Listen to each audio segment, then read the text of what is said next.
ঈদের নামাজ শেষে সহকর্মীদের সঙ্গে ঈদের শুভেচ্ছা বিনিময়, একে অন্যের সাথে কোলাকুলি, মিষ্টিমুখ শেষ করে আবার দায়িত্বে ফেরা। সীমান্তে থেমে থাকে না দায়িত্ব। চারদিকে খুশির আমেজ, ঘরে ঘরে সেমাই পায়েস, কিংবা সকালে নামাজ শেষে পশু কুরবানি ঘিরে স্বজনদের কোলাহল। দেশ যখন ঈদের আনন্দে ব্যস্ত, ঠিক তখনই সীমান্তে অতন্দ্রপ্রহরী হয়ে দাঁড়িয়ে আছে কিছু মানুষ, যাদের রাষ্ট্রীয় নাম বর্ডার গার্ড বাংলাদেশ বা বিজিবি।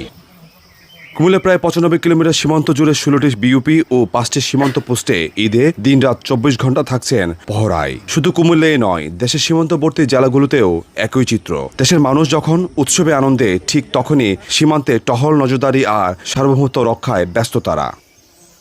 মোবাইল ফোনে স্ক্রিনে ভেসে ওঠে সন্তানের মুখ, দূর থেকে শোনা যায় স্বজনদের হাসি তামাশার শব্দ। কিন্তু চাইলেও ফিরে যাওয়া হয় না ঘরে, কারণ এই মানুষগুলোর কাছে পরিবারের আগে দেশ। ভালো লাগতেছে, বাসায় কথা বলছি, ফ্যামিলির সঙ্গে কথা বলছি, বাবা মার সঙ্গে কথা বলছি। একটু মন খারাপ হবেই, কিন্তু আমরা তো দেশ রক্ষার জন্যই আছি। আমার বাংলার মানুষ আমাদের উপর, তারা নিশ্চিন্তে আমাদের উপর আস্থা রেখে তারা ঘুমাতে পারে, এটাই তো আমাদের শান্তি। তাছাড়া আমরা পরিবারের সাথে আমরা মোবাইলে কথা বলে, ভিডিও কলে কথা বলে আমরা আমাদের যে ঈদের আনন্দ সেটা আমরা শেয়ার করতে পারছি।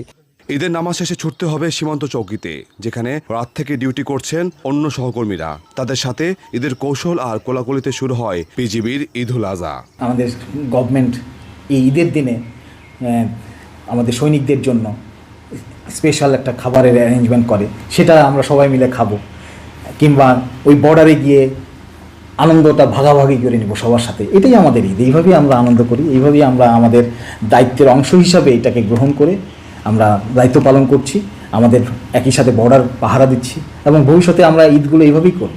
দেশের মানুষ যখন পরিবারের সঙ্গে ঈদের আনন্দ ভাগাভাগি করছেন, ঠিক তখনই সীমান্তে নীরবে দায়িত্ব পালন করে যাচ্ছেন বিজিবি সদস্যরা।